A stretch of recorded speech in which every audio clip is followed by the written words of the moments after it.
Friends, welcome to your channel catalyst Soni. This is Soni Singh. Friends, आज मैं आप लोगों को एक ट्रिक बताने वाली हूँ। मुझे पता है कि बहुत सारे कॉलेजेस में जो है दिसंबर में बीएड का एग्ज़ाम होने वाला है, तो स्पेशली फॉर ये हायर स्टूडेंट्स के लिए है जो कि या तो बीएड का ये कोर्स कर रहे हैं या फिर वो मास्टर का कोर्स कर रहे हैं। उन स्टूडेंट्स के लिए है जो उसको लर्न तो कर लेते हैं, रट तो लेते हैं, लेकिन वो उनके दिमाग में नहीं रहता है। तो जो हायर क्लासेस किया जाता है, ये जो हायर कोर्स को जो लर्न करने का एक थोड़ा सा ट्रिक है जो कि मैं आपको बताऊंगी। ट्रिक ये है कि आप लोगों को लर्न कैसे करना है और किस तरह से आप लोग उसको जो है लॉन्ग लास्टिंग अपने दिमाग में रख सकते हैं, इसके बारे में आज इस वीडियो में बताऊंगी। बहुत सारे स्टूडेंट्स ने कमेंट किया है इस वीडियो के लिए, इसलिए ये वीडियो हम आपके लिए लेकर आए हैं। तो फ्रेंड्स, अगर आप हमारे चैनल पर नए हैं तो चैनल को सब्सक्राइब कर लीजिए, बेल आइकन को हिट कर दीजिए। बीएड फर्स्ट ईयर की क्लास 4 बजे इवनिंग में, बीएड सेकेंड ईयर का क्लास 7 बजे इवनिंग में, और अवध यूनिवर्सिटी का पेड क्लास आज से स्टार्ट है। और बहुत जल्द हम लोग अवध यूनिवर्सिटी का सेकेंड ईयर का क्लास जो है वो यूट्यूब पे स्टार्ट करने वाले हैं।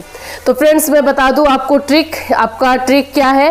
तो आप जब लर्न करते हैं तो आप उसके एक्सप्लेनेशन को लर्न ना कीजिए। बहुत सारे स्टूडेंट्स ऐसा करते हैं कि एक्सप्लेनेशन को लर्न करने लगते हैं। जैसे कि अगर मैं एज एग्जाम्पल आपको बताऊं तो आप ग्रोथ का आंसर अगर लर्न कर रहे हो तो डेफिनेटली ग्रोथ का जो आंसर दिया हुआ रहेगा वृद्धि का, वो पैराग्राफ में दिया रहेगा। तो आप पूरा पैराग्राफ तो लर्न करोगे नहीं। अगर आपने बाय द वे लर्न भी कर लिया, रट भी लिया, तो एग्जाम में जाकर के एग्जाम में ऑलरेडी इंसान जो है बहुत ही नर्वस रहता है। अगर आप कोई वर्ड वहाँ पे भूल जाते हैं या स्किप कर जाते हैं तो पूरा सेंटेंस आपका निकल जाता है। तो इसके लिए आपको क्या करना पड़ेगा, इसके लिए कोई भी पैराग्राफ हो या पॉइंट वाला अगर आंसर रहता है तो इजी है, पॉइंट आपको दिमाग में रख लेना। लेकिन अगर पैराग्राफ वाला आंसर है तो उसको कैसे करना है वो मैं बताती हूँ। पैराग्राफ के आंसर को पॉइंट अपने दिमाग में आप खुद से बना लीजिए। जैसे कि ग्रोथ का मैं बता रही थी, ग्रोथ का आंसर अगर आपको लिखना है तो ग्रोथ आएगा कि शारीरिक चेंजेस को, शारीरिक बदलाव जो होते हैं, फिजिकल चेंजेस जो होते हैं उसको हम ग्रोथ बोलते हैं, उसमें आए हुए परिवर्तन को हम वृद्धि बोलते हैं।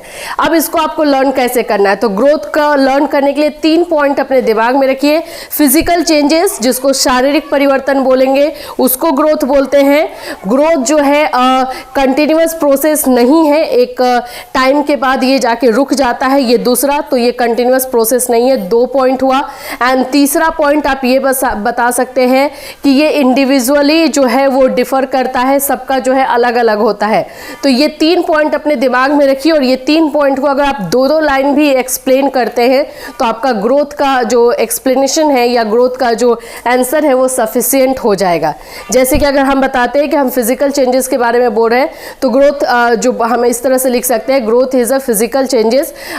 ये एक लाइन में अगर हम कंप्लीट करते हैं इसको, अगर आप इसको ऐड ऑन करेंगे इस सेंटेंस में, तो बोल सकते हैं कि जस्ट लाइक हाइट, वेट, ये जो हमारा चेंज होता है इसको हम लोग जो है ग्रोथ से रिलेट करते हैं या ग्रोथ में कंसीडर करते हैं।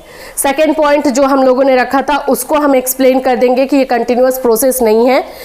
ग्रोथ जो है कंटिन्यूअस प्रोसेस नहीं है, क्योंकि एक टाइम के बाद जो शारीरिक परिवर्तन होता है वो रुक सा जाता है, वो नहीं होता है और वो खत्म हो जाता है। इसीलिए इसको हम लोग कंटिन्यूअस प्रोसेस नहीं बोलते हैं।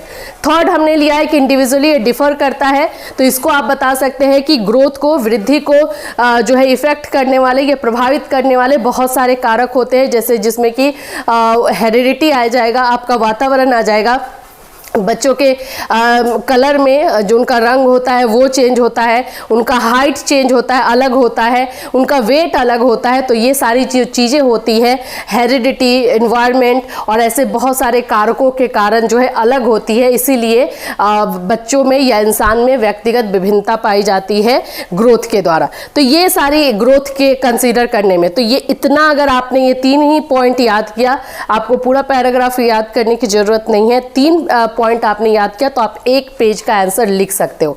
तो किसी भी पैराग्राफ का आंसर के लिए उस पॉइंट को आप दिमाग में रखिए। पॉइंट खुद से आपको बनाना पड़ेगा। आप खुद ही एक टीचर बनने जा रहे हो तो आपको पॉइंट खुद से बना करके या फिर उसका आंसर लिखना पड़ेगा। तो ये ट्रिक है, इस ट्रिक को आप फॉलो करेंगे तो डेफिनेटली सक्सेस होंगे और अच्छे से अच्छा अप्रोप्रिएट वे में जो है आप आंसर लिख पाएंगे। इससे रिलेटेड अगर और कोई क्वेरी है आपके दिमाग में तो आप हमसे जो है इंस्टाग्राम पे कांटेक्ट कर सकते हैं। इंस्टाग्राम पे फॉलो कीजिए और फिर हमें मैसेज कीजिए, आपके क्वेरी को डेफिनेटली सॉल्व किया जाएगा। फिर मिलूंगी, till then have a nice day.